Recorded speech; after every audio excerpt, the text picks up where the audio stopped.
Are you aware of the tax torpedo? Are you aware that if you claim your Social Security at the wrong time, you could be paying more taxes than you should? With 567 different strategies, you may not be aware of all the options and some of the consequences. In this video, I will help you better understand what the tax torpedo is and how you can keep more of your Social Security income. Hi, my name is Mark Singer, founder of Your Retirement Authority, and for over 30 years, president of Safe Harbor Retirement Planning. For up-to-date and timely information about Social Security and how to maximize your income into retirement, subscribe to our channel and click on the notifications bell below to make sure that you are updated and aware of when we post new videos. So let's get started. So as I mentioned, we will be talking about the tax torpedo, what it is and how you can avoid it. So let's first get started with understanding what provisional income is, because this has a big impact on how much of your Social Security benefit will be taxed.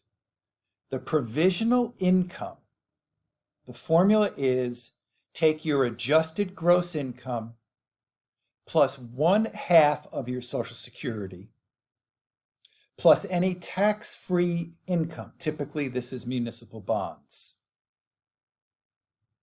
So once you understand what your provisional income is, then you will understand what the taxation is of your benefit. If you are married and filing jointly, and for most of my clients, their provisional income is over $44,000, and upwards of 85% of your Social Security benefit will be subject to your tax bracket. And if it's somewhere between $32,000 and $44,000, then 50% of your Social Security benefit will be exposed to your tax bracket. Now, it's different if you're a single filer. It's over $34,000, where 85% of the benefit will be taxed at your rate. And between $25,000 and $34,000, 50% of your Social Security benefit will be taxed. So now that you have a little bit of a better understanding about the taxation on your Social Security benefit during normal times, what if you were to claim your Social Security benefit before your full retirement age and you were still working? This is where you can really get hit.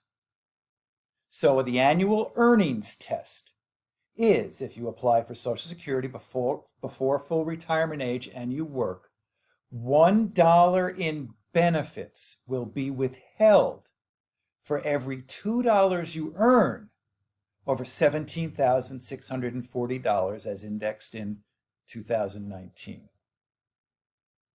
The benefit will, however, be adjusted at full retirement age. So in that first year, the Social Security Administration assumes you're going to have X amount that needs to be withheld. They'll literally withhold that check until they've withheld the correct amount. But when you do reach full retirement age, they will start to prorate that money back to you, but it will be costly during those working years. Depending upon your situation, don't let the annual earnings test discourage you from working. You may need it. But to really avoid the earnings test, wait until full retirement age or later to apply for the benefits. By the way, there are 567 different strategies, so I understand if you're confused. If you would like more information, our next video will be entitled the Windfall Elimination Program and how it works. We'll share with you what the offsets or reductions may be for those who are teachers or firemen or police officers. So it may be a good video for those who are in those circumstances. So we'll continue our talking points today on how to avoid the tax torpedo. So let me share with you a story. This goes back many years ago. I had a client, her name was Barbara. And Barbara was before her full retirement age, let's call her 63 or 64 at the time. And her goal was, as we were working with her on the financial planning end of things, to take the kids to Disney. And she was working part-time. And she figured she needed about $7,000 or $8,000 of money to take the kids and the grandkids to Disney. And she decided to increase her hours at her part-time job. So before she went about to sign up for those extra hours, I suggested, well, maybe it's a good idea if she and I and her accountant took a look at the numbers to see what the impact would be before she made that commitment.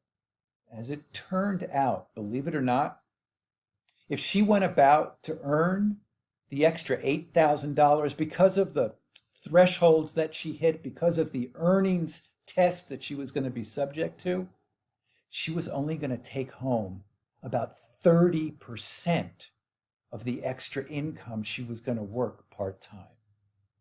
So in essence, I told Barbara, I said, really doesn't make a lot of sense, may not be the best way to, accumulate the $8,000. The message here really is before you get into a circumstance like that, before you have a situation like that, do the planning necessary to understand if you earn X amount of money, how much will you actually end up keeping and putting into your pocket? So I'd like to finish with what I believe is one of the most important parts of avoiding the tax torpedo and how to do that, which actually is the planning. And here we're going to talk about the importance of a formal retirement income plan and the steps that you will take in order to put one together. And you can do it on your own. We certainly do it with our clientele. First, you need to understand what you need. What is that amount of cash flow that you're going to need on a week-to-week, month-by-month basis, and then add in your bucket list items. Then understand what income is available, where it is coming from, when it might be available, and the maximum time to take it out. In other words, you may have retirement accounts that if you are going to be 70 and a half, you're going to have to take out at least 3.5% that first year. If you have personal accounts, is it more tax efficient to take it out of there or take it out of the retirement accounts that are going to be fully taxable? So you have to understand where the money is coming from and prioritize how much will be coming and from which account and when. And then I think that you need to plan, really, I call it the 3 retirement timeframes. Now that we retire, let's call it at age 65, 66, 67, the next 5 to 7 years until, that required minimum distribution comes in, and then the income stream changes a little bit for those first 5 years or so of retirement. And then the next, if you'll call them the next 10 years, where hopefully we're healthy and we can plan to do the traveling that we want to do. And then things may change again, that last time frame, maybe that last chapter of life, and figuring out what income we're going to need then and from where the money will come at that point in time. So prioritization during each of those 3 different time frames is very important. The bottom line is, it is possible to keep more of what you earn, particularly if you spend the time to put in place a formal retirement income plan. So if you're a little confused, I understand. But if you're interested in understanding how to design your own customized, personalized retirement income plan and maximizing your Social Security income into retirement, then click on the link below to become my client. Thank you for watching this video, and if you liked it, please subscribe to the channel, tell your friends about it, and thank you very much for watching, and I hope you enjoy the retirement journey.